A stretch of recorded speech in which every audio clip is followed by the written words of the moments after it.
All right.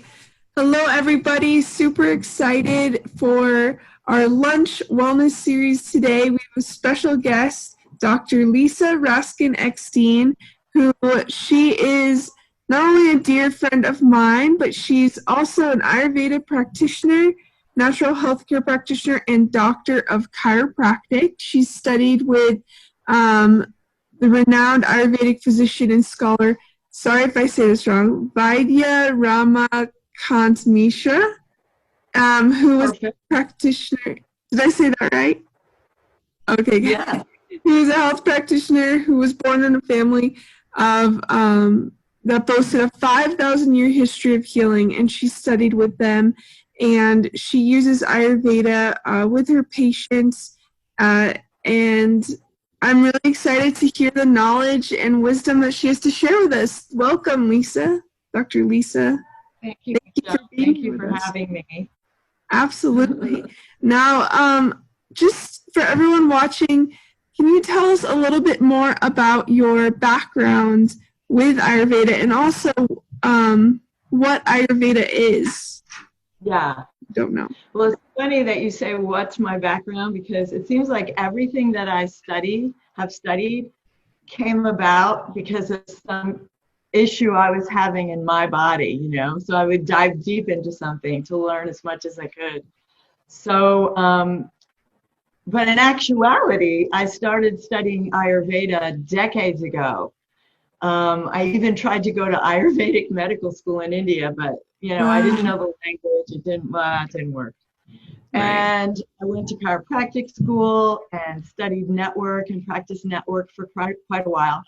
And then I got sick. I didn't know what was wrong. So I started studying endocrinology and functional medicine and vibrational medicine and learned a lot and took herbs here and there and vitamins and I found out what was wrong, Hashimoto's, which is a thyroid, but none of the natural stuff seemed to help. And somebody kept telling me, go find Vaidya Mishra. He's amazing. Go find him. And I'm like, oh, I'm done with Ayurveda. But long story short, I found him. I started studying with him. And my health is better than it's been in decades, And I studied with him. I got with him in 2008. And he passed a couple years ago, unfortunately. But I was able to learn so much. And the really cool thing about studying with Vaidya Mishra Ayurvedically is that he comes from a lineage unbroken for generations, like thousands of years. Wow. His knowledge, it's called Shakavansya Ayurveda. I have a booklet that I sent to you that I'm willing to send to anybody, or you can pass it on, that has information about what it's all about. But all of the healing knowledge got passed on forever and ever, to now. So nothing was lost, nothing's unbroken. And I love getting to the root of things. And in this Ayurveda, we know everything that happens in the human body better than in Western medicine. It's just amazing. And, people will say, well, wait a minute, that's ancient medicine. Look at what we've got here. We've got EMFs, we've got pesticides, we've got unheard of things that the doctors 5,000 years ago, knew what to do about. But in this lineage, they met every several hundred years, the holders of the knowledge, and revised it so that it would fit the need of the times. Wow. So, yeah. That is so cool. And isn't Ayurveda the oldest healing modality in the world? Even older than Chinese medicine and Chinese. Wow. Yeah. It predates Chinese medicine. They have, the acupuncture meridians. Well, they came from what's called the nadis in Ayurveda, these energetic channels, which is, I want to tell you a little bit about how Vaidya Mishra added to the knowledge in his generation. What happened is he went to Ayurvedic medical school for 7 years, and then he went back to the village and he thought, oh, I'm going to start healing people. And his father said, you're going to watch me for another 7 years. So he did that, and his father sent him to London, and he started seeing patients. And the way we kind of determine the status of your health is through pulse diagnosis, where we can feel like all these levels of tissues, and we can feel imbalances and toxins. It's really beautiful. So he was feeling the pulses of these people in London, and he was feeling something that he'd never felt before in the village, and over. So he called his father, and his father sat for a while as he described it, and his father said, lightning. What it was the beginning of these cell towers, and people were living under them. And way long ago in the village, they would have monsoons in India, and then there'd be weeks and weeks of lightning, and it would cause health imbalances. And it's the same kind of, much worse with EMFs. But so he added that knowledge, kind of a fourth kind of toxin that, yeah. Wow, that is incredible. And I know you do a lot of work with EMFs, and we can get into that another day, unless you want to kind of mention more about that. It's up to you. Well, I was going to, give people tips Ayurvedically about how to stay healthy right now, and I can do that and add about the EMFs a little bit later. Okay, sounds good. There's a lot. We'd love to hear your tips and wisdom. There's a lot going on in the world right now. What is your perspective on, with your Ayurveda background and everything, what is your perspective on what's going on in the world right now and what we can do? Michelle, that's a loaded question. I cannot say what I think is going on, but definitely shift is happening. Yes. But in the fourth dimension, where we are in this world, a lot of people, or maybe not, some people say it's the same amount of the people that died with the flu, but whatever. This is very dramatic issue, and I better not get into cause and what I feel, but the bottom line is we have to keep our immune systems resilient and strong. And right in these days with pesticides and toxins, so many people have underlying autoimmune conditions they don't even know. Most of us, because the immune system is constantly battling. I'm not just an Ayurvedic doctor. I used to do research at Stanford, and I use a lot of Western testing, lab testing, genetics testing, things like that, because they're very valuable.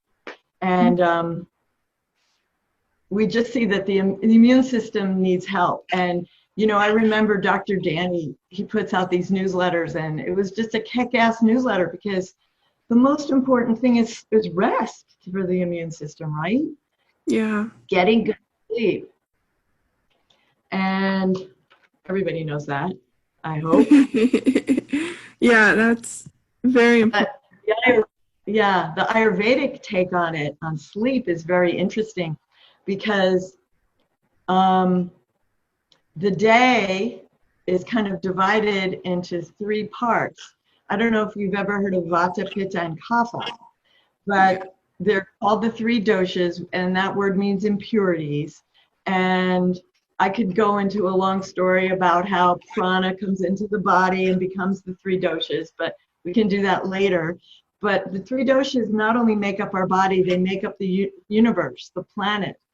And the times of day are kind of driven by the doshas. So between 6, whether it be in the morning or the evening, and 10, that's called kapha time.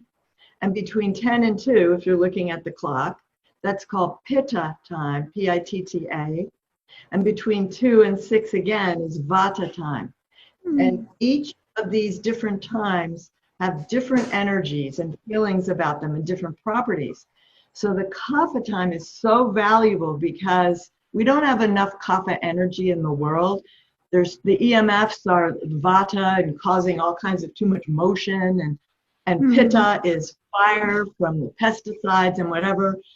And I'm simplifying this in a huge way, but I wanted to get the point across that the kapha time is sacred, and it creates nourishment. It comes from the energy of the moon, nourishment and structure and healing. So if we can fall asleep at night before 10, the body gets the absolute best, most nourishing sleep.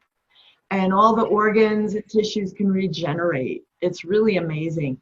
That is They, amazing. yeah, they say the liver can regenerate if you're sleeping before 10. And then between 10 and 2, this pitta time, you ever notice you get like a second wave around 10 p.m. if you're still up? Yeah. Well, that's because it's pitta time. Agni, the fire, is going, and during the day, pitta time is when you should eat your big meal because you've got the most digestive juices going between 10 and 2. But it's better to be sleeping between 10 and 2 at night. So, Gotcha. That am is I talking too much? No, I love it. I love it. Um, Real quick, I'll just say at my school, where I went to chiropractic school, they also had an Ayurvedic program, and they allowed us to sit in on some of the classes as electives. And I just absolutely love learning about all this stuff. And I know the people at home are gonna love it too. It's really important to know because it's how everything kind of works. It's So, kind of like, the handbook of the human body, basically. yeah, exactly. And there's such simplicity, but at the same time, such power, just Yeah. little things, you know. Um, but I say sleep. I made a list of things of fresh air, sunlight, vitamin D. You Yeah. know, a lot of people are taking vitamin D internally, and it's a real balance because the liver is so important in our health and in our immune system. When the liver gets overheated, in Ayurveda, we see that then the blood gets overheated and then we get autoimmune issues. So it's just important not to take a whole lot of pills. We use a lot of transdermals, like I have a vitamin D transdermal, things like Oh, that. But cool. sunlight's really important. Sunlight. What else? Then there's herbs. I have herbs for balancing the immune system, and I'm sure you heard of Tulsi. Yeah, yeah, yeah. It's a divine herb for the immune system, and there's herbs called gudachi and wild amla and things like that. And of course, diet, right? Like the most important thing, what keeps us healthy, what creates us is prana, that bioelectric energy. They call it chi or what, but it's the energy of another dimension creating us, right? So the prana, it's life force, and it comes into the body and travels along these nadis and gives life to all the organs and systems. So, and there's many ways that the prana comes in to keep us healthy, but one big one is through the mouth, besides good air, good food and water. So I would tell people one of the most important things food-wise is don't eat leftovers because the prana's gone. Oh, Eat, interesting. eat food as fresh as you can. Okay. Very cool. If there was maybe a couple of foods that you could recommend people to just add in next time they go to the grocery store to pick up or something, do you have maybe a few foods you can recommend? Yeah. Well, that's a good point. Like I said, we don't have enough of that kapha nourishing energy. So there's certain foods that provide that more soma or kapha. Your squashes, your summer, like yellow squash and zucchini. Of course, all your green leafy veggies. Mm-hmm. One thing I would tell people to do is cook their food. And a lot of people don't cook, Mm-hmm. but the body has to cook it anyway, and it's all about assimilation. And when I feel people's pulses, I feel all the dhatus, meaning the levels of tissue, and I can sort of tell what isn't nourished. And when we cook, it's good to cook with, we always tell people to use olive oil or ghee and spices like, you know about turmeric, right? Oh yeah. Love Yeah, well, yeah, I mean, I'm going all over the place a little, but I think it's important I that's tell this story. Vaidya Mishra, when I was practicing in Austin, Texas, I hosted him for 8 days, and it was quite something. And he was giving a talk, and I'll just almost remember the words. He was saying, you know, about 10, 20 years from now, turmeric is going to be labeled as poison. wow. And everybody's, what? He said, because we're not using it properly. If you eat the raw turmeric root, or you eat the powder without cooking with it, or they put it in pills, it will hurt the liver so much. But the problem is, it's over time. This is one of the things this phrase he used, at what cost? So many, you know, his lineage is time tested. So we know what does what to different parts of the body. And so many new things are coming out that people use, and it makes them feel energized and great. And then maybe, I don't want to scare people, but 6, 7 years down the road, they have some ailment and they don't know what caused it. And a Wow. lot of the time, yeah. So that word, at what cost? So he was telling everybody the way to use turmeric is to cook it with other spices in fat and water with your food. So you basically, you can make a spice mix with 1 part turmeric, which gives light and life to the liver. It's amazing. And immune system, it regulates the immune system. 1 part cumin, which really helps digestion. 6 parts coriander, which takes any kind of toxic material floating around in the blood and lets it go out through the urine. And 6 parts fennel, which is cooling and balancing. And then grind it all together, and then cook with it with a little bit of olive oil and ghee, a little bit of water to buffer the oil. And what he says is it brings the nutrients of the food down to the deepest levels of tissue. So that's Wow. one thing I would say. Yeah. Okay, When he that's first came to the country, yeah. one more thing, and I'll No, no, you're when, totally fine. I love this. when he first came to the country, he's also this master product formulator, in that there's a whole branch of Ayurveda that describes how to put things together to make the maximum health with no cost or damage. So he first came and he was giving people the herbs that he had made, and people were breaking out in boils, and it was horrible. And Wow. he realized, then he looked at everyone's diets, and he said in India, the only time that they don't use turmeric is at a funeral. Wow. So we're just kind of dirty. So you don't want to use a lot, but over time, when I see patients in the office, I start them out. We have transdermal creams with the herbs, and then we can move to the whole herbs over time, and Oh wow. people get well. Yeah. Wow, that is so interesting. I am so fascinated by all that. Thank you for sharing. I'm gonna have to make that blend that you just told us. Um, Yeah. I mean, if you forgot, let me know. thank you, thank you. And you know, those are all really important things to boost the immune system and boost health overall. And another thing we're seeing is really stress. Like people are so stressed out right now. Is there anything? Reading my mind. Is there anything you can recommend, like for Yeah.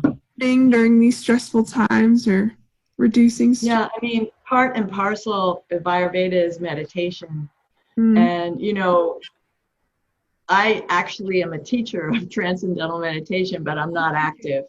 And they're not teaching right now because you have to teach in person. But Wow. I know that there's so many kinds of wonderful meditations out there. I also want to recommend there's a wonderful program that you can watch on Facebook called, what does he call it? 12 Stages. He's called it something different.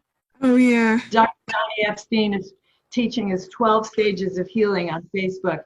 And even if you do stage 1, the stress just changes. And that's Yeah. free. You can contact That is Michelle or great. me for the link, because you need a link, I think. It's all free. Yeah. didn't used to be free. So he's giving this as a great gift to mankind. So Yeah. that's what I definitely recommend. Also, there's certain Ayurvedic herbs, for instance, ashwagandha, which can be kind of heating. So if you tend to be a hot, angry type person, don't take ashwagandha, but it's balancing. But ashoka, there's an herb called ashoka it gets rid of stress and grief. It's wonderful. Oh, wow. Yeah. There's other things you can do. There's something called an Ayurvedic massage, especially as it's getting hotter. Coconut oil, massage, and left on for like 10 to 20 minutes, and the whole body just goes, oh. Oh, that sounds so nice. I'm sure there's more things I'm not thinking of, but. That's great. That's awesome. Thank you for sharing all of that. And is there anything else that you want to say or share with the viewers? Can I just say give a couple tips about EMFs? Yeah. Yeah, it's just that it's a subject dear to my heart. My husband and I, about 4 years ago, didn't know that we were living right on top of 24 smart meters. So we were injured and we had to move out, and we're fine now. But I've done a lot of studying about it, and he's being certified as an electromagnetic radiation specialist where he can measure people's homes and things. But I've been studying a lot about what we can do, and the biggest thing we can do is prevention. And so what I would suggest is put your phones on airplane mode before bed. Don't sleep with it next to your bed. Actually, if you can unplug everything in your bedroom that's plugged into the wall, it's amazing the difference it'll make for your sleep, right? Which then enhances your immune system. Maybe turn the Wi-Fi off in the house when you sleep, that kind of thing. And we can talk some other time about EMFs, but it's a big deal. So just for sleep, I would do that. Especially now that they're adding more and more towers, and it's getting so more intense all over the place. So I know. Where can people find out more about the EMF waves and prevention and things that they can do?